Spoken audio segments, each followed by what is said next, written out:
Toi qui regardes cette vidéo, si tu crois en Allah, est-ce que je peux te demander comment l'as-tu découvert?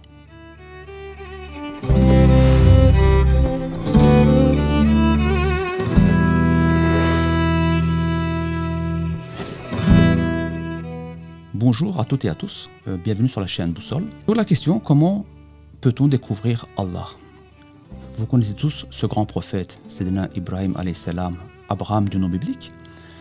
Étant très jeune, il y a son père qui est un marchand de statuettes idolâtres. Il veut embarquer son fils dans le commerce de statuettes.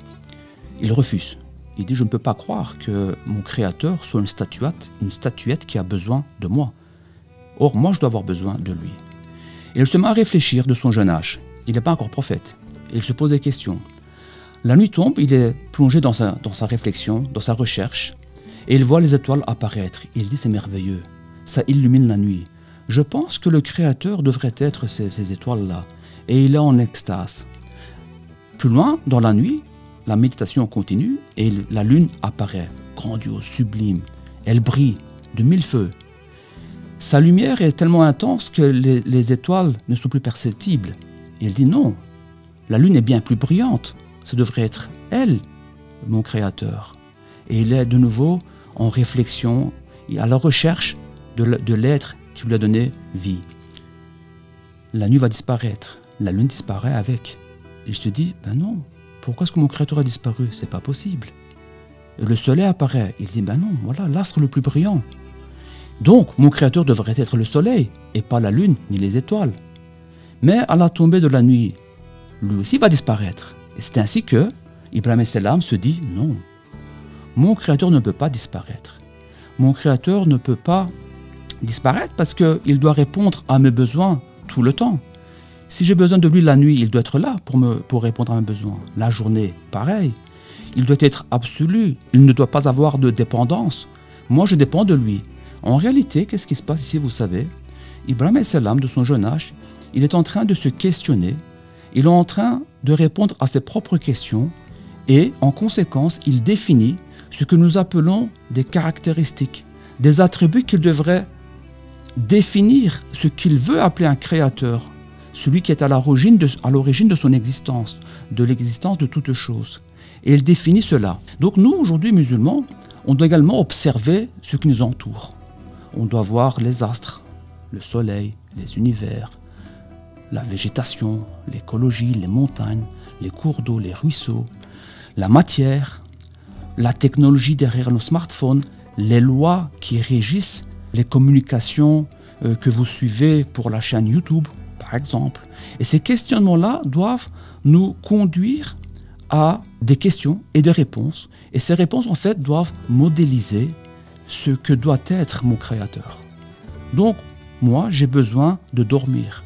Mais pour pouvoir dormir en paix, il me faut un créateur qui ne dorme pas et qui me protège, qui me surveille. J'ai des besoins de nourriture, je dois manger et je dois boire pour la continuité de ma vie. Il faut que mon créateur n'ait pas besoin de manger et de boire pour qu'il ne me prive pas de nourriture et de boisson. Je peux être confronté à des maladies qui peuvent mettre fin à ma vie. Il ne faut pas que mon créateur, face à des situations de maladie, il doit être exempt de tout cela. Et il doit être la source des guérisons que je recherche. Vous voyez, en fait, l'observateur mondain de ce bas monde, à l'image de Sayyidina Ibrahim alayhi salam, doit se poser des questions. Donc toi, cher observateur aujourd'hui de la chaîne Boussole, tu dois également te poser des questions et essayer de définir des caractéristiques que devrait avoir le créateur. Donc Allah, comment tu l'as découvert? La réponse est un peu donnée ici. Alors, je vais lire un verset du Coran où le conte de Sayyidina Ibrahim salam est écrit. En réalité, je ne vais pas lire l'entièreté des versets qui traitent de cela. La référence coranique est la sourate Al-An'am. Je lis de mon écran ici. C'est la sourate numéro 6 du Coran. Je vous invite à lire les passages 74 à 79 qui traitent de l'histoire, de la réflexion de ce grand prophète. Et le verset sur lequel on va s'attarder est le verset numéro 75, où on dit, je traduis et je lis en langue française, et c'est ainsi que nous avons montré à Ibrahim le domaine. Dans certaines traductions, on lit le royaume. Le mot en arabe est melakut. Nous avons montré à Ibrahim le domaine le Malakout des cieux et de la terre, afin qu'il soit de parmi vous les convaincus avec la certitude. Malakout, qu'est-ce que ça veut dire? On va définir ce terme dans les vidéos qui viennent. Donc, cette série fait partie de la chaîne des ateliers de la création. On va nommer cette série la modélisation des attributs de Allah. Dans les épisodes qui suivront, on va définir ce que le Malakout signifie. Mais juste pour vous donner une petite idée de ce que cela veut dire, Malakout, c'est traduit par domaine, royaume. C'est en réalité comment est-ce que l'engrenage de l'univers fonctionne. Quel est cet engrenage? Comment l'univers tourne? Quelles sont les choses qui font que nous subissons les lois de la création de Allah? Malakout, ça veut dire cela. On se retrouve dans les épisodes qui arrivent pour avoir de plus amples informations qu'Allah nous aide à évoluer dans sa connaissance.